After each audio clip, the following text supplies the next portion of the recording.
good evening to everyone. Another wonderful evening together to celebrate the spirit of Maccabi USA. As I said, Arnie, I think it's nice that we're developing somewhat of a regular following. And as I said, I'd like to think it's us, but we really have such wonderful guests every time we do this. They're filled with such insights and insider information. So I am not going to be lying to myself. No, Donna, we've had incredible guests. Just the last few shows. I mean, to have prominent broadcasters, to have a D1 basketball coach. Next week, we'll promote this later at the end. We've got Mark Wilf, the owner of the Vikings, coming on with us. So, boy, this is going to be fun. Tonight, we get to cover the NFL. We get to cover the business of sports, the NBA, community relations. I mean, so many good things tonight. So I'm really looking forward to this. Me too. And just so you know, there are a few stories in the sports world that have us wanting more today. So we get to kibitz a little bit about sports too, Arnie. So far, the virus is winning. Whatever the score is, it is up. And I suppose, I don't know, that's why we're all rooting for the bubbles to win, right? We want these bubbles to win. So the NBA players are arriving in Orlando, which is exciting, as are the WNBA players. And everybody knows I have a special place in my heart for all of them. The MLS starts tomorrow without FC Dallas, which had to withdraw from the event because 9 players tested positive for the virus. And you wonder how that happens after they've shown up to the bubble, right? All of this makes me a little bit more nervous. MLB is postponing workouts because of delayed testing results. The NFL, and I'm sure both of our guests tonight can talk about this, despite all the optimism, there's no deal yet. And the best news of all, I suppose, is the NWSL, the Women's Soccer League, is playing with their Challenge Cup. 6 of the 8 teams playing in the next 2 days. I just wanted to let anyone know who's a soccer fan, and I know that you are, Arnie, because when you joined us, we were watching an old soccer game. So here's brand new elite competition on CBS All Access. So tonight, let me take the time now. Arnie, I don't know, do you have any sports stories on the topic? No, we'll get into some current events with our guests, because today was a busy day for sports news. So we'll get into a couple of those topics. Totally. Okay, so tonight we're joined by 2 executives whose expertise comprises truly the full spectrum of sports business. So for those of you who like insights and like being on the inside, tonight's our night. Joanne Pasternack spent 12 seasons leading philanthropic efforts for professional sports franchises in the NBA and the NFL, and most recently was the VP of Community Relations for the Golden State Warriors Community Foundation. I so want to learn all about that. Who does not love that franchise?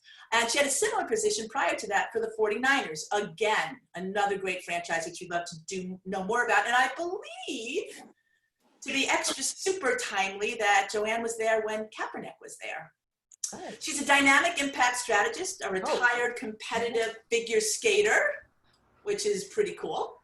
I like that you said retired. I was gonna say something else, but I like that. And a passionate advocate for girls, women, and gender parity.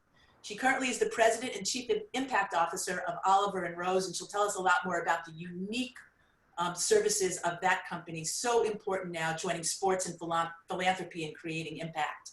And then we have Mr. Andrew Brandt. Thank you so much, Sammy, who used to work with us, made this wonderful connection. He's the executive director of the Moritz Center for the Study of Sports Law at Villanova University Law School. Andrew, of course, the bio said this is the best program, not only in the United States, but in the universe.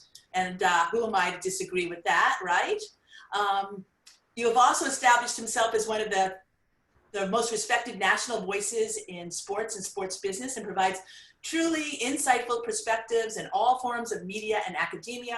He's a former NFL agent, has a distinction of negotiating Brett Favre's contract, which I believe up until today was the #2 largest in the NFL.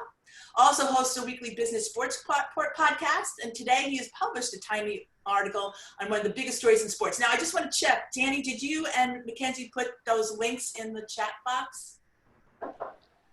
And if you haven't, we wanted to give you a chance to see their bios directly. So sometime during tonight, if you want to look at them, you'll be able to click on them. Thank goodness this biggest story in sports was not COVID related. It's a $500 million deal for Patrick Mahomes. Look forward to getting your take on that. Right, Andrew? Arnie, lots to cover. Where do you want to take us first? Boy, let me lay the foundation just for a second. I'm going to give Andrew the first question, but I need to give a little 30 seconds of background because I'm so excited. When I see the green and gold on the screen, this is your co-host is from Appleton, Wisconsin, which Andrew knows well, literally 20 miles from Lambeau Field, diehard, lifelong Packers fan. So it's really fun. And Joanne, I love you. We're gonna get it with great questions with you, but you know the Packer 49er rivalry. So I'm gonna start with Andrew. Well, I know the outcome of some of those games more recently. So. Yeah. We won't talk about some of the games. But Andrew, I want to start with current events. Obviously, we could talk about Patrick Mahomes, and we will. But I think the story of the day, certainly for a Jewish audience, is what's coming out of Philadelphia with Deshaun Jackson. I think we were all rather shocked for those of us that read throughout the day about some of the quotes relative to Hitler, Farrakhan, and I think I just saw just probably within the last hour that he met with the owner of the Eagles. Talk about not just what was said, but how does a club respond to that? The only time I can remember with the Packers that a situation like that occurred was actually before you with Reggie White after his playing days when he went up to the Wisconsin State Legislature and said some things that were maybe not so nice. But how does a club deal with that now? And what do you think is going to happen here? Well, first of all, thanks for having me. It's great to be with you guys. And speaking of Green Bay, you see my helmet back there. Arnie was talking about the Packers. I got to say, when we left, you know this, Arnie, that I think we took 20% of the Jewish population with us. There were not many of us in northern Wisconsin, and I used to have players that we recruited always say to me, African-American players would always say, are there any black people up there? And I'd have to say, I have to be honest. I'm like, no, sorry. But there are no Jewish people here either, and we get along great. So this is a good place to be. That was sort of the sell we had to do in Green Bay, Wisconsin. But here I am in Philadelphia now, and as you said, a lot of different things going on here right now. Deshaun Jackson's been a player around here with significant history, years and years, one of the most popular players until yesterday. And now there seems to be this universal animus towards what he did, and it's disgusting to read those comments. So I guess putting on my team hat, the first thing you do is you contact the person who's always the gateway to the player, and that's the agent. So the agent is brought in, what's going on, get on the same page, what do you do, what do you know? Agent usually calls the player, gets the story from the player, then you try to get team and player and agent all on the same page. Obviously, there's been a lot of communication now between Deshaun and the team, between the owner, who's obviously Jewish, between the general manager, who's obviously Jewish, and his agent, who's Jewish. So it's been this kind of communication situation since it happened, with apologies. And now we read that he's meeting with a rabbi here in Philadelphia somewhere. Is it going to be enough? I don't know. If I'm on the business side of the team, obviously we're looking at his contract. We're seeing what our options are. We're talking to the NFL Management Council about potential grievances if we were to do something drastic, like remove him from the team. There may be guaranteed money we'd be on the hook for. But then again, would we be on the hook for it based on what he did? So, again, this all goes into legal business aspects of sports, because you haven't had something like this happen. You've got to bring in a lot of parties to get on the same page and then weigh your options. And I'm sure the Eagles are going over options like, do we cut him? If we can't cut him, if we decide not to cut him and not react immediately to this, what are options going forward? What are options with fines? What are options with suspensions? What should we do with the team? Should we have a Zoom meeting like this right away with him, with the coaches, with our staff, with Jewish people on our staff? These are all things that I'm sure the Eagles are going through right now, but a lot of communication right now has to happen before this gets out of control. Okay, so that was a very kind of down the road, I got it, but what do you think? I mean, really, what do you think? Is Jeff Lurie's just so pissed off? Does he see this as a learning opportunity? Deshaun's trying to walk back his statement saying he didn't understand. I promised to do better. I really, you know what I mean? And we're in the moment. We always know that these tend to get very hot before they dissipate a little bit. Yeah. I mean, I think the one thing about Jeff Lurie, a lot of people know owners like mercurial owners like Jerry Jones with the Cowboys. He's the opposite of that. He's a very level-headed, unemotional. I mean, he doesn't react emotionally, likes to think things out, likes to talk things through. I was consulting with the Eagles when I moved back here from Green Bay, where we signed Michael Vick, and before we did that, he wanted to have long discussions with him about what he did to dogs, and it was a seriously weighed conversation. A lot of aspects went into it. So knowing the ownership of the franchise, I don't think anything happens. I think we can all have our reaction, and I think a lot of us would say by 8 o'clock on Tuesday night, after saying it Monday night, he'd be gone. I don't think that's going to happen with the Eagles. And I think, frankly, we need to be real. Part of it is he's got a lot of guaranteed money ahead in his contract. Okay. Joanne, you, I believe, were at the 49ers when Colin Kaepernick began to express his social conscience through kneeling. Mm-hmm. Similar situation in terms of what Andrew's saying, in terms of evaluation by an ownership group, figuring out the financials. Very, very, very different. I'd actually align what we're talking about here with a situation that occurred during Super Bowl 47. We had a player on the 49ers. We were playing in Super Bowl 47. So we're down in New Orleans and we had media day. We had a player who made a blatantly homophobic comment during media day. And if anybody's ever experienced media day, it is an absolute melee. You have your entire roster, all of your coaches, both teams are out there, and you can't do man-to-man coverage during media day like you normally would because there are so many media outlets out there.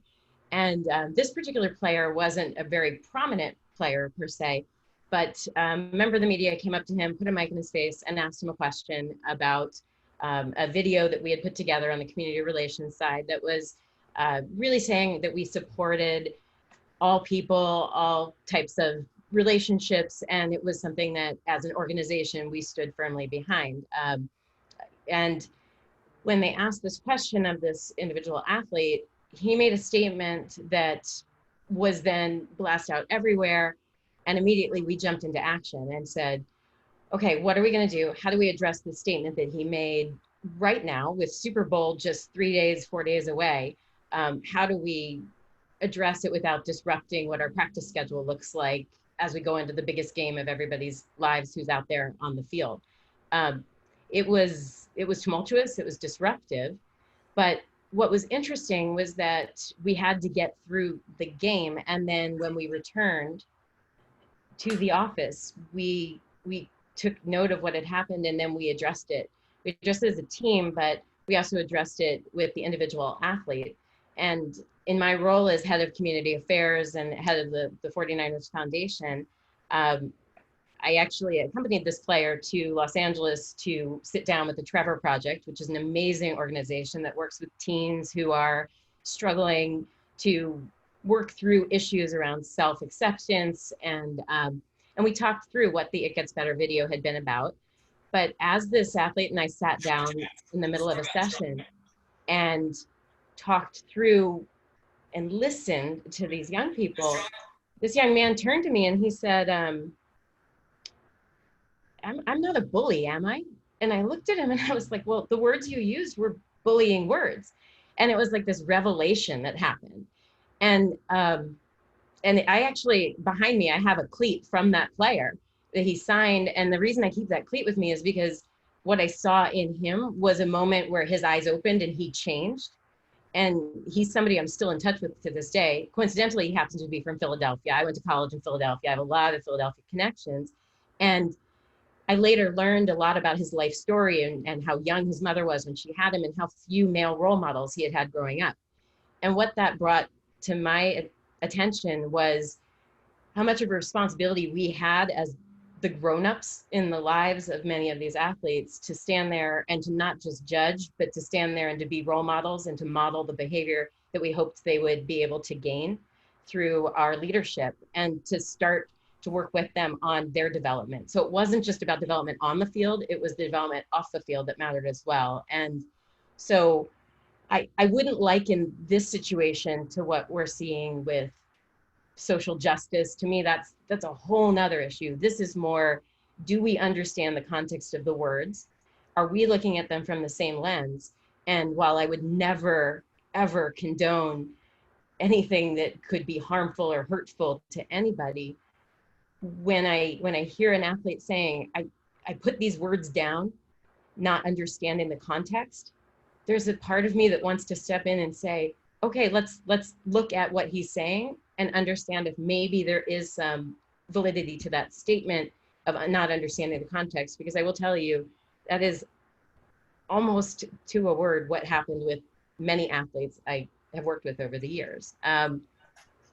So it's a little bit of that as well. And on the team side and the ownership side, you're addressing what the world externally is looking at, and internally, you're also addressing them as human beings, as men, and as individuals who need to grow up a little bit sometimes too. So you're saying we should be understanding. We should be. I'm saying internally, this as a learning moment for a young man who clearly said something. I mean, you can see his post quotes. I don't know him. I don't know Andrew. If anybody here does know him, it's insightful. Needless to say, in the environment we're in, it's even more insightful. But maybe it is a chance to. I mean, I don't know him personally, and quite frankly, I've been working since dawn this morning, so I haven't read his specific words in context or out of context. I watched his statement briefly after the fact, his apology. But if we're talking about circumstances like these, without any of us knowing exactly what's happened or what will happen, just looking at it from the larger point of view as somebody who's worked with athletes for 25 years now, I guess, taking it in isolation or trying to align one situation with another situation is ignoring the fact that we're talking about often extremely young people who have been isolated from so much of the growing up experiences that most of us are able to enjoy just through the normal interactions of high school or middle school or just growing up. And that's, as we look at NCAA and other issues, it's what is it that we're doing to help to prepare them for entry into the real world. And frankly, that's one of the things I love the most about being in the philanthropy space is I think we're given the opportunity to work with athletes outside of the locker room and in an environment where we can bring them into contact with elements that they wouldn't normally have exposure to in their day-to-day life as an athlete. Yeah, and as I'm looking at our comments, Arnie, on the chat, what I'm seeing is people saying they have to let him go. Russell's pretty adamant about this. He says he has a Jewish agent, a Jewish GM, a Jewish owner for a number of years, has been treated well. Can he be that stupid? And on the other hand, why are we defending him? I don't know. I kind of feel like what I hear from Joanne is as working with 24 years with athletes, me working for 25 years with athletes, there's a desire to understand what makes them tick. It doesn't necessarily forgive them, but yeah, maybe he just was that unaware. You've been around the NFL as an agent for a long time. What do you think, Andrew? Would you just cut him now? Would you, if you're the owner, you cut him now? I just say I'm a little bit now more in this discussion more with Russell because I think it's okay to make excuses somewhat early in careers. And when I represented players, there was always a weaning process. There were times where I was more of a big brother counselor, pay their bills, do everything for them. But that was early. You know, that was when they're 22, 23, 24. And then thankfully, they don't need you as much. They don't need an agent doing those kind of hand-holding things. They get to a certain age and you just use them for your contract every 3-4 years, what an agent frankly should do, just be there to be a professional advisor. Deshaun Jackson, 33 years old. So you just sort of have to wonder what is going through his head to even think about putting this out into the public. Because again, when we make excuses or sort of rationalize, I get it. You know, you can do it for 22 to 25-year-olds. But this guy has been, this is a long time that the Eagles have been kind of covering for him. Yeah. And that, I mean, I agree with you, Andrew. I was speaking more of the totality of, like, if you're looking at athletes in general, not to this specific case with this specific athlete, because again, I'm not aware of him specifically. And yes, 33 years old, that's very different than the very young guys coming in without experience. No excuses for him or for what he said. Again, I did not read it, but knowing that there are gentlemen who are coming in and are to uncharted territory and are very young, we do want to help guide them. But you got to look at each individual and what they're going through. That's the bottom line. Yeah. Let me, Donna, let me broaden the topic. And first of all, I'm reading some of the chats too. I really appreciate everybody's comments here. Yes, absolutely. We're going through a time that's very challenging. I mean, be it COVID, be it some of the race relations issues that are happening. I mean, this is a historic, unprecedented time in America. And I want to keep it real on this show. You know, I have to say, when I saw these comments, my immediate reaction, Donna, was, he's got to go. Yes. Hate is hate. A lot of Jewish organizations have said that in the context of the Black Lives Matter and in the murder of George Floyd, that wherever hate occurs, we have to speak to it. I personally feel that that's the case. But I want to bring this into another topic that occurred today, because I think there's a little bit of commonality, or at least relationship, between these two. You had a situation in the WNBA with the co-owner of the Atlanta Dream, who is a senator, who came out publicly this afternoon and said that I don't believe in the Black Lives Matter movement. I don't want them to have certain things on the courts, et cetera, when they get down to Florida.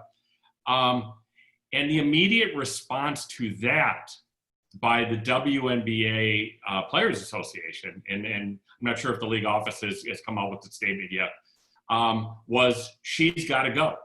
Senator Loeffler has to go. So I'm just, as we look at these two situations across from each other, I mean, you can't have a double standard. I mean, I think you have to have some consistency on how we deal with these kind of things, because I don't think this is the first. We saw it, who was it that commented, Russell, we saw it, I'm from New Orleans, so we lived it for a week here with Drew Brees, back and forth and condemnation and, well, it's okay, he apologized. So I'm gonna ask both of you, Joanne and Andrew, kind of if you can look maybe at the situation with the Atlanta Dream owner today, co-owner. How do you compare these two? And also, you know, what does the league now do with that owner? I mean, is this a Donald Sterling situation where immediate action needs to be taken? How do you handle these kind of things that are coming up and will come up in the future? I mean, Arnie, I wish I could speak to events for today, but quite honestly, I mean, I really have been on calls, Zoom calls since dawn. So I don't want to speak again out of turn about something where I don't have great context for it. Andrew, if you're up on current events, I'd love for you to speak to it. I just don't feel comfortable speaking or comparing things where I don't have all the information in front of me. I can only speak historically. Yeah, I mean, I think the issue that we have to deal with in management and sports all the time on a broader level than this exact case is what you said, consistency and precedent. Because when you look at your organization, your league, your owners, are you doing the same? Are you treating everyone the same? You know, being with the Packers, we always had this kind of inferiority complex. Like, hey, the league doesn't treat us as well because we're this little team in little tiny burg in Wisconsin. We don't have an owner. We don't get the same treatment as, say, the Jets or the Giants or the Cowboys. or the 49ers, and everybody's got their little persecution complex about it. But are you treating everyone equally? And when Donald Sterling was kicked out of the NBA, I remember it was Mark Cuban who just kind of raised it, and then it was kind of pushed in the corner about, hey, are we going down a slippery slope here? If we come out and there's a recording somewhere else about some owner 20 years ago this said something sexist or racist, do we kick them out too? Do we take their franchise too? And these are all things you worry about when you're sort of trying to run a sports league or a sports team or treat players in similar ways. So the question becomes, whether it's this owner, whether it's Deshaun Jackson, are you willing to do whatever you're going to do, whether too soft or too harsh, to a similar situation? And if you're not, are you willing to be honest about it? And this happens in sports all the time.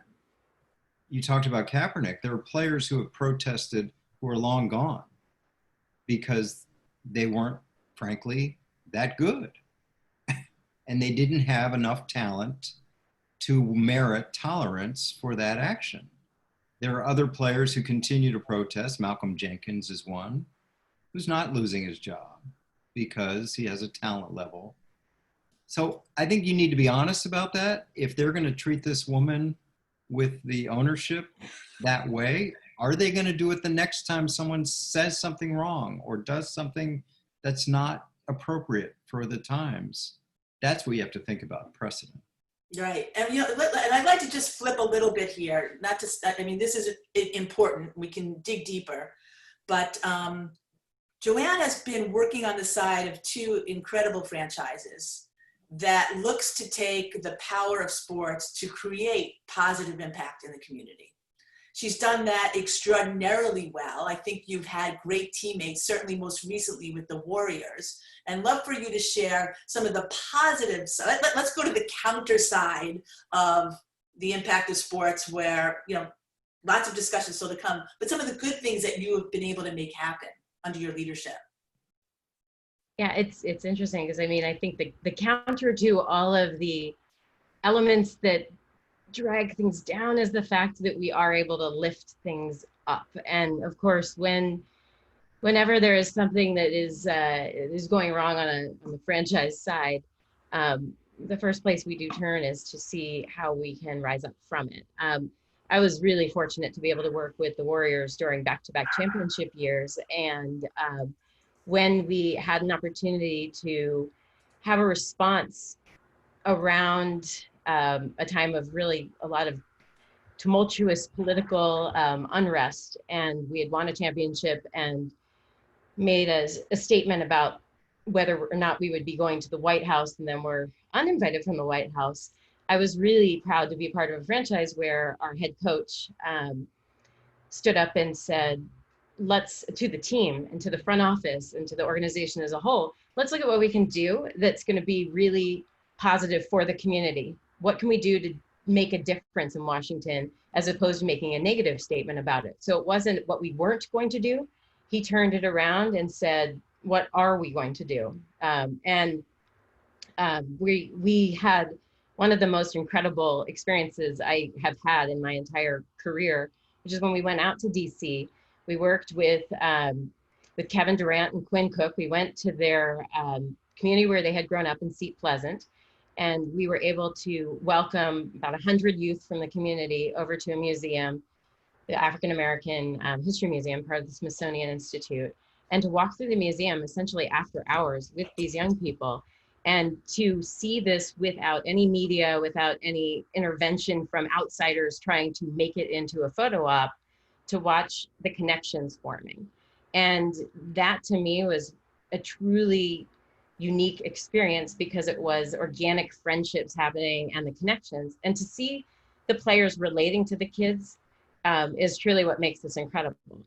One of the most unique components of the community events is that we're able to match athletes with their areas of passion with young people who are experiencing similar things in their lives. So we go out to juvenile hall, we'll work with kids who are incarcerated, and when they see that they're connecting with an athlete who has experienced something similar in their own childhood, they can get that sense of optimism back of what is possible versus what is impossible.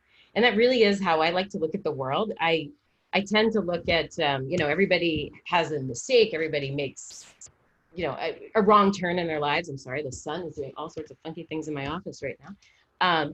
But everybody will make a mistake in their lives, and it's not so much what you've done, but what you make of that mistake and how you turn the corner. And as a retired athlete myself, I always think about it, it's how you fall down and then when you get back up again that makes the difference. And that's what we're able to do with community events in general, is build something positive out of those mistakes. Joanne, I'm going to stay with you on kind of a two-part question. Number one, I was really touched reading some of your history. I know you were a competitive figure skater, and you had a situation when you were a teenager where you met a young girl who had Down syndrome, and it got you connected. It got you personally connected in a way, from what I read, and obviously it got you connected to the world of philanthropy and helping people, and led you to Special Olympics. I'd love for you to talk about that experience and what it meant. And then the second part of the question, when I started in sports 30 years ago, when you approached sponsors and things, I mean, it really was about return on investment alone. It was about the monetary aspects, but the game has changed a lot. And you and Andrew know this now that, there's cause marketing, there's many things where companies are looking to put dollars to help people. How do you see that going into the future? And do you think that's a trend that will continue? Right, I'll start with the second question first. So I am, my husband is the head of sponsorship for a Major League Soccer team for the San Jose Earthquakes. So I'm literally married to sponsorship, which means that I've seen it from a different perspective.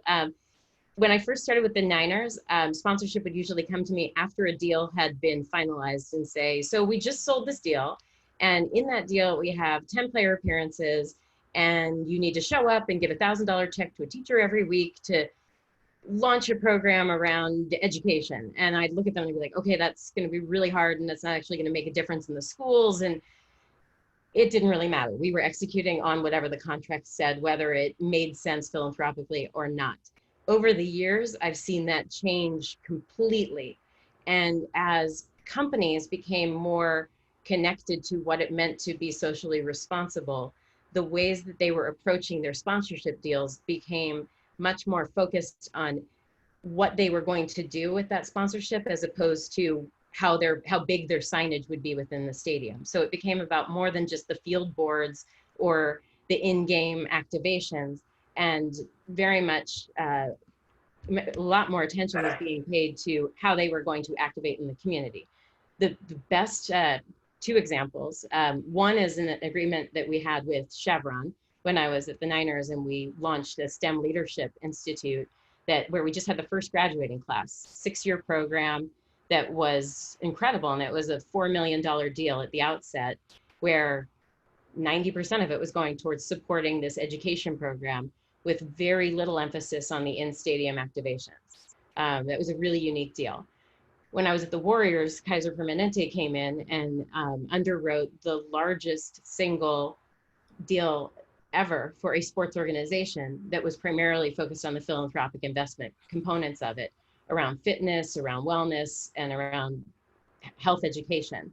And I believe those were carving the way for what we'll be seeing going forward, because shareholders, investors, others who are involved with companies are now holding them to a different standard. And that's a different outlook and a way of looking at how we're investing our dollars. So that philosophy has made it more critical. While every team has always had a corporate social responsibility component to it, that position has elevated within the teams, where it's not just an afterthought now or an entry-level position, but somebody who's coming in at an executive level and is sitting in on those meetings and thinking it through. I don't want to monopolize this entire conversation, so I'm happy to talk about figure skating and Special Olympics, which is honestly a big part of my heart. I'd love to hear some of Andrew's thoughts on the CSR components and how that's impacting the world of sports as well. Well, it's interesting because there's a player, which has been big news, just signed a $500 million deal. I think he'll have a lot of money to spend in the philanthropic world if he chooses to. Andrew, I know you wrote a big article today about Patrick Mahomes. Surprisingly, you think he might have not done himself a service in signing for this amount of money. He could be shortchanging himself. I think we're interested in your perspective on that. Yeah, thanks, Donna. I mean, it's certainly counterintuitive, and I get a lot of shade thrown at me. Like, how could you not think a $500 million deal for a player is not a good deal? And it really sort of goes into my theory about what is important for leverage in contract negotiations. And to me, that's all about the ability to have options. And my concern for Patrick Mahomes, if you take apart the money just for a second, you've got to think about that he just bound himself to his team for 12 years. The best player in the NFL is now under contract, basically an NFL lifetime. And the amount that he gives up in that optionality, to me, is extreme value, even more than $500 million. Now, I know everyone's going to say, well, how can you feel sorry for him? I mean, of course, if he walks away with that money, but first of all, he may not walk away with that money. Everyone thinks, of course, he's going to be great forever. But what if he's not? The Chiefs can walk away. After a few years of the early low-risk part of the deal, they have these what are called roster bonuses. If you don't pay it, you just say goodbye. And you don't owe him anything. It's not like a baseball contract or an NBA contract, where if you have a long-term deal, you actually have to pay the long-term deal. In football, the guarantees are limited to the early portion of the contract. So my point with Patrick Mahomes is he has no optionality left in his career on the business side. He cannot walk away. He cannot, and an example was sign a 3 or 4 year contract, get $100 million, okay? Now the market's changed. There are new TV contracts. There's new revenues from sports gambling. There's revenues we can't even think about coming to the NFL. The cap is not $200 million, but assuming we get out of COVID, the cap is now $400 million. And you should be making $70 million a year. And we'll never know that. We'll never know that. He will never know that because he's locked in for 12 years. As a team guy, you mentioned, Arnie, I'd done this deal with Brett Favre. I was the first guy that gave out a 10-year deal. That was me, and I'm not proud to say it because I just handed away $100 million. But we were thrilled. We had the best player in the league under contract. That's gold. I mean, that's what every management person wants in any business. Your star is locked in, cost control for a decade or more. So on the other side of it, putting on my agent hat, I would never do a deal that long for a star. First, if I knew my guy stunk, sure, of course. But for a star, you want to get to the next contract. And then you want to get to the next contract because everyone knows the market changes. And my last point, Donna, is there will be quarterbacks that will pass him by. How will he feel then? How is he so happy now? Of course he is. But into 2024 or 2026 or 2028, when the next Patrick Mahomes is making $10 million more a year than him, that's not going to be good. And it's not going to be good for the team. You know, when I got a deal with the Packers, that was a great deal for our team. I walk, I'm celebrating, high-fiving. Bad. Always came back to haunt me. And this is true in business too, right? Everyone knows this listening. You enter into a lopsided deal, landlord-tenant, whatever it is, it never works. It never works because one side is just pissed off. You got over on me. And it never ends well. So I learned that in my years. Andrew, let's stay with football for a second here and kind of talk player control because that's what people do that were in your position. And let's first of all, a show of hands, because I imagine we have a lot of New York people on the Zoom tonight. How many are Giant fans that are on the call? Well, not too many. Okay, because Andrew knows this and I know this. One of the lowest moments if you were a Packer fan was 2008. when the Giants came to Lambeau to go to the Super Bowl. But there was also a lot of drama going on outside of that game. And that dealt with the situation with Brett Favre and ultimately Aaron Rodgers. You were right there. You saw it day in and day out for a number of years. Talk to us about that. And then if you could, bring it forward to today, because it seems like the Packers are living it again with the drafting of Jordan Love in the first round and potentially he replacing Aaron Rodgers within the next couple of years. Yeah, first of all, that 2008 game, you had to bring that up, and damn you Giants fans, because we was so close to going to the Super Bowl. And it was the coldest day of my lifetime. It was -4 starting the game. One little side note about that game, a few days before, we get a call from the United States Supreme Court. Justice John Roberts would like to attend the game. And I'm like, okay. And he said, they said, is that okay? I said, yeah, I'll give him a ride, give him a tour, everything. And they said, okay. And I never heard anything back. And I called the Secret Service and I said, are we still doing this? And they said, listen, taken care of.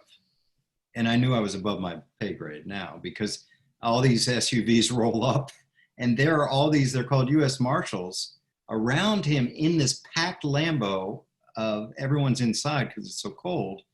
And I would just notice that anyone would move towards the Chief Justice. You would see these guys who wore Packers gear just right there, right in front of them. Like, can I help you? Like, I saw those guys were badasses. Like, wow. And I'll give this to Justice Roberts, even though he's a Bears fan. Like, he sat out in the cold. I said, we got a suite for you. Nope.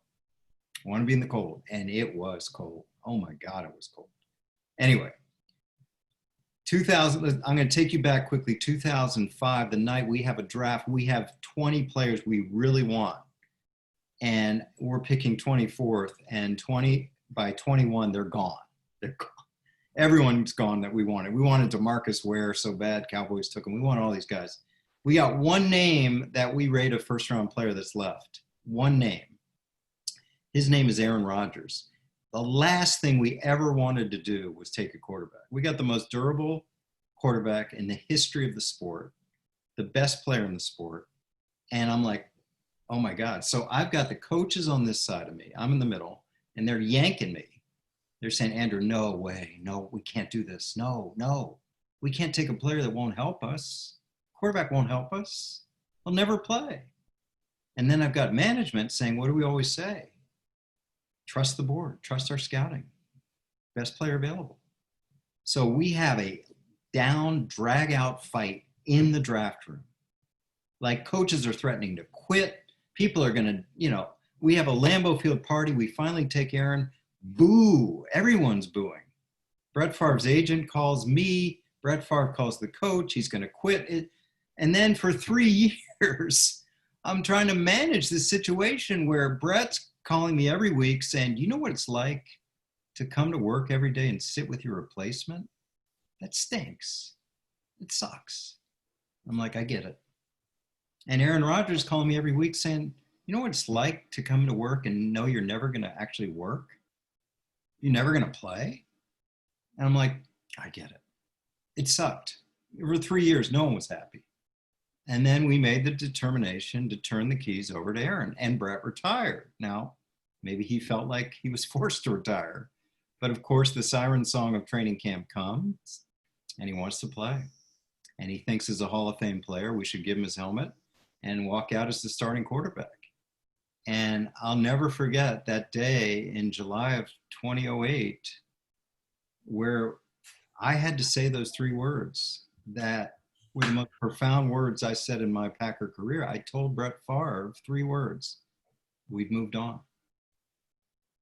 That was hard. That was hard. I mean, I said, we're going to find you a home, but it's not going to be here. And oh my God, Arnie, they did it again. 2 weeks ago, a month ago, they picked a quarterback. And for the first time, you see now an expiration date on Aaron Rodgers and the Green Bay Packers, which you'd never thought of. 2 months ago would have never thought of. But they decided they're looking to the future.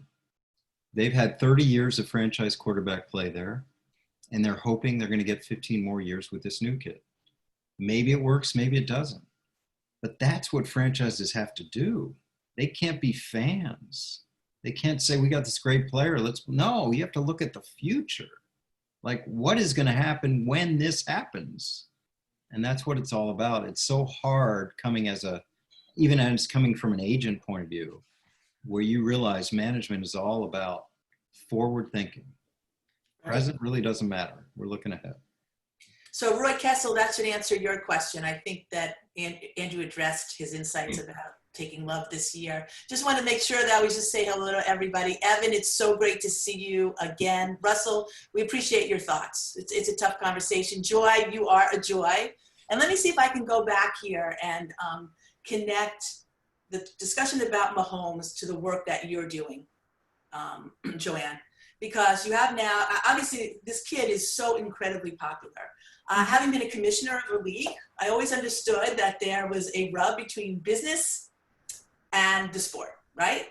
The GMs always wanted to protect their athletes. The business side always wanted to create opportunities for them to connect with the community. You now have this kid, richest kid in the NFL today, Andrew, happy today. You're sitting there in your office, the work you did, or maybe even at Oliver and Rose, where you know, how do you look at a talent like that and bring them forward? Do you have access to him in a franchise? Do they guard him? How do you get him out there? Well, it's interesting because in truth, it is football first. I mean, you will propel everything forward with winning. And when you're part of a winning team, when you're part of a winning franchise, when you're performing on the biggest stages, then you are amplifying your voice and you're amplifying your platform. And so I've worked with some of the greatest coaches, I think, of all time. I mean, I've had a chance to work with Harbaugh, Singletary, Coach Kerr. These are amazing individuals. And if you look at the net that came from Bill Walsh and how many folks I've worked with who came out from Bill Walsh's training, it was always football first or basketball first. And but that doesn't mean that it ends there. So what we do is we, in the community space, we're very respectful of where they need to focus their attention. How can we complement that? And what can we do to help build team dynamics, help build that rapport off the field? So with all of the events we were doing, it wasn't meant to be a distraction. It was meant to continue to build that sense of teamwork, or not to showcase the individual or how amazing the individual was, or to distract him from what he was being paid to do, but rather to build out that platform. So when I'm working with individuals who you would classify as a superstar, I would say for the most part, they aren't looking at themselves that way. And give us an example. Who would someone like that be? Torrey Smith is a great example. We were talking about him a little bit earlier. I had the great opportunity to work with Torrey after he left the Ravens. He came over to the Niners, and he played with the Niners for a few years before going up to the Eagles, won another Super Bowl with the Eagles, then went down to the Falcons. He's now retired. I'm working with him again. And Torrey is, first and foremost, he looks at himself as a father, as a husband, as a role model. Torrey is a grown-up. He shows up at meetings on time. He shows up at practice on time. He makes sure that everything he has to do is done. But he's also, at his core, somebody who believes in being a strong role model and a philanthropist. So Torrey would make sure that all the business he had to get done, whether it was the business of football or the business of being a parent or the business of taking care of actual business, was done. And then he's also making sure that he's doing right by the community. But what I respect most about Torrey is that he doesn't look at things as he's taking credit for his own greatness. He's always looking around at the experiences he's had in his life and what got him to where he is. Another example of that is Patrick Willis, who I hope will be voted into the Hall of Fame in the not too distant future. Patrick Willis chose to leave the NFL on his own terms before his body had broken down. And when we used to go out to community events, Patrick would show up without fail almost every Tuesday or Monday, depending on the year and the head coach we had when the players had their day off. And he would always say, when the microphone would be put in his face, somebody would say, "Why are you at this event? It's a blessing to be here." And at some point I asked him, "What, when you say it's a blessing, what do you mean by that?"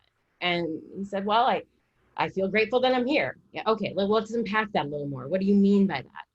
And what I came to learn over time was that for him, he felt, and he is a very faith-oriented person, but he felt that he had been given the blessing of his athleticism, the blessing of a strong body and a strong mind, but that blessing came with the obligation to stand up and to speak out and to do service and to do right by the people he had the opportunity to serve. His childhood was not easy. If you've seen any of the specials done on his childhood, you know how much he went through. But the greatest loss he suffered was when his little brother passed away. And he felt like no matter how much he could lift or how many muscles he had, that his greatest weakness was that he couldn't save his brother. And so as he went out to these community events, for him, it was being able to give back and use his fame, for lack of a better word, to make a child happy and to give a little bit of his strength to help that child to feel stronger that day. And when we unpacked, it turned out that for him, being a hero was actually about giving away a piece of himself every time we went to a hospital visit. Yeah. And one of my favorite pictures of all time from a community event is one where Pat was holding this, an itty bitty newborn. We went to the NICU and he's just cradling this little baby who fit like in his hand. And he's just looking down and you can see that like there's a tear rolling down Patrick's face. And it's because he's literally giving him the strength. And I thought about that as like, here's this man where he can't go anywhere. Like we'll meet up at a dive sushi place in San Jose for lunch and people will come up and they'll start giving him crap about the fact that he left the league. It'll be like, "Man, you left the league. You destroyed my fantasy football team, blah, blah, blah," and he just shrugs it off and he goes, "Oh, for whatever," like just kind of shrug it off. And I want to look at them and go, do you have any idea what kind of human being he is? Like, do you know who he is? And all he wants to do is use his platform to continue to give back in a quiet and humble way. And, he would always say hungry but humble. And I think that describes him perfectly because he's always hungry for a way to give back. And he's always been humble about his talent. And it's funny because for me, and this might be a very different way of looking at it, because for me, I always I really never knew as much about what they were doing on the field because I would be running around during games. I barely got to watch a down, let alone a play or a quarter. The first full football game I watched was after I had left the Niners and I went to the collegiate national championships when they were at Levi's Stadium, and I was sitting with my kids and they're like, "Mom, you're actually staying for the whole game." I'm like, "Yeah, I am." Never watched a full basketball game until it was the fourth game in the sweep with the Warriors, and I actually sit down for it. But the thing for me was that in running around, I wouldn't be able to connect as much with who they were on the field. So I'd see somebody like Joe Staley with his nose bleeding and he's going, "Oh," and he's, screaming. I knew him as the guy who would sing Disney tunes when we went to a children's hospital, and he would grab the karaoke machine and start singing because he just wanted to see kids laugh. So I guess if I could do anything, I would look to Andrew and other storytellers and say, what can we do to tell more about the side of fame that opens up the doors for these guys to tell their stories? And by the way, as you're talking, Andrew, about some of the contracts these guys are written into, or the ways that they're elongating their careers or extending their careers, and that sense of loss that every single athlete feels when they recognize their career is about to be over and they don't know who they are without that. For some guys, that's when they're cut from, they don't even make the team, they don't even make the roster, maybe they play on a practice squad or two. And for some guys, it could be a 20-year career. Or for somebody like me, where I injured out at 16, for every single one of us, there's that moment where you're like, okay, this isn't going to be the rest of my life, but who am I without it? I think of that as like the after the confetti falls moment. And for all of us, we can do a better job of helping with that transition, opening the doors. And think about, I don't know, all of you probably have a LinkedIn profile. Most of you have a LinkedIn profile. Imagine if you spent your whole life playing a professional sport or a collegiate sport or even an elite sport as a high school athlete, and you have no time to go get a part-time job or do an internship. And now you're trying to figure out who you are without your sport, and you have nothing to put in your LinkedIn profile. Like nothing, except for the fact that you've done a sport at a level that requires so much leadership, concentration, stick-to-itiveness. And so as we're thinking through what it means to be famous or be an elite athlete, how do we help to translate that into terminology that makes sense outside of sports? And that's something, Andrew, both of us can work on with athletes as we're signing them to these long-term deals, or as we're looking at what it means to be a well-rounded professional athlete. What does it mean to recognize, going back to your original question, Donna, which I've veered way away from, what does it mean to say, you're playing this amazing game and you're doing great things on the field, but let's also recognize what you're doing off the field and how that makes you into a complete individual, complete athlete as well. Joanne, you actually got into, I'm not sure if we're going to have a lot of time to get into it, but you've worked your entire career with active players, NBA and at the 49ers, but you ventured off the last few years to also represent former 49er players. And I have some of that in my sports background as well, having led a retired players association. Just talk really quickly, if you would. And Andrew, you obviously, the Packers have a great reputation of dealing with their alumni players and bringing them back and making them part of the family. But just talk, both if you would, quickly about, the challenges of an athlete once their playing days are over. Obviously we know the financial pressures of some of the older guys, but just the emotional aspect of not playing sports anymore. And I'm sure you've both dealt with that in your careers. I mean, it shakes you at your core. So what you're referencing here is I serving as the executive director of the Golden Heart Fund, which is the 49ers retired athletes assistance program, which, people often roll their eyes when they hear that. They're like, what do these guys need assistance for? They were professional athletes. First of all, it goes way back to when guys weren't making what they can make now, but also the reminder that the average NFL player plays 2.5, 3 seasons, and they certainly aren't making what most people would think of when they think of professional athletes. But for many of these guys, they're leaving the game broken. They're leaving the guys with head trauma, with injuries that are long lasting, but they're also leaving it without an identity beyond what it means to be an elite athlete. And they don't know who they are without it. And it's, so one of the things that we're addressing mental health, physical wellness, brain health. We're also looking at substance abuse. One of the issues that's become more and more prevalent is opioid addiction. And the fact that when I was competing in figure skating, if we broke something or sprained something, you'd ice it, you'd wrap it, and you'd throw a bunch of Advil at us. I had an ulcer when I was in college, as did many of my skating friends, because of all the Advils that they would throw at us. But now it's not Advil. Now it's a pain suppressing drug that can be addictive. And so we have a lot of young men who end up with opioid addiction. So we're looking at these issues and how do we work through that, work around that. And part of that is that same topic that I mentioned before, which is how do we provide them with mentors and how do we enable them to be mentors and feel like they have value outside of the sport? That makes a lot of sense. Mm-hmm. Andrew, quick closing, a last word here before we have to call it an evening. I just think that what we're hoping with this time in our, obviously the Deshaun Jackson thing really is cutting a heart into the heart of what I'm about to say, but you just hope that sports can be the unifier that it always is. I've seen sports be such a great thing in people's lives that they can always sort of count on, when relationships fall apart, when things aren't going well in their lives, when they have issues, there's always sports. And that's why there's such a push to get it back. And we're such a sports-starved country. The ratings for the Jordan documentary, the ratings for European soccer with no fans.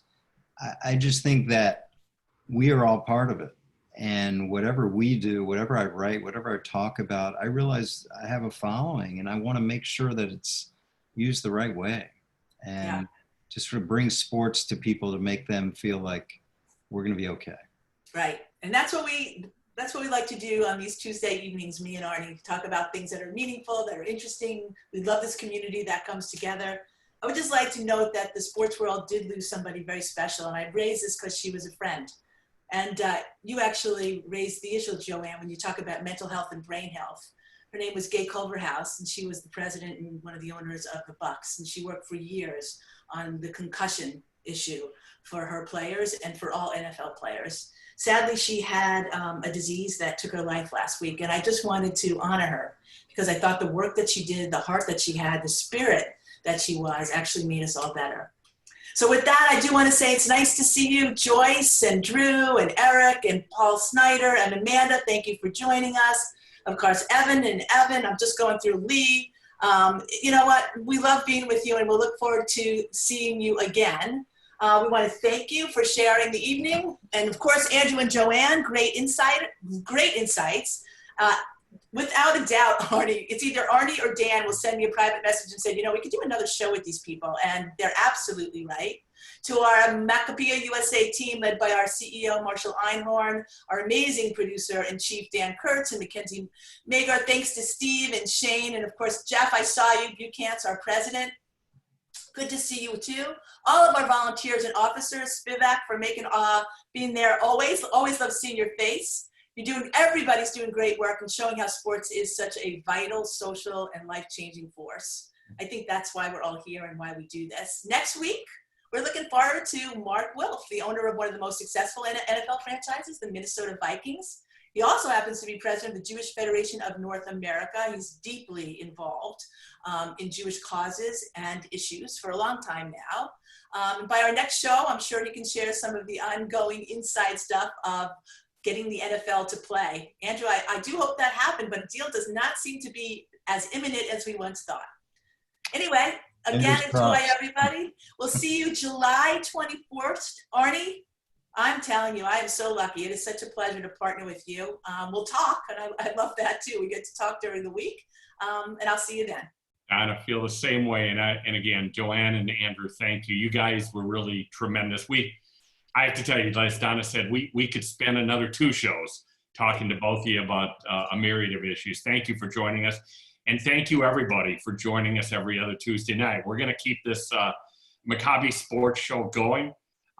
The organization has great momentum right now. I want you to know I see several officers and executive committee members on the Zoom. I see our CEO and our staff. Maccabi is really zooming right now. And as we get ready for the Maccabi, which before we know it, will be here in Israel in 2 summers. We're going to provide as much programming about this great organization as we can. So everybody be safe, be healthy, and we'll see you in 2 weeks with Mark. Thanks, guys. Hey, Lou, Dan, Don, Ellen Gusenberg. Nice to see you. Love it. Bye, Bruce. Love you guys. Bye, Evan. And good night, everyone. Nice to see you. I'm a Tulane mom. Thank you. Bruce Apple, always great to see you. Good job.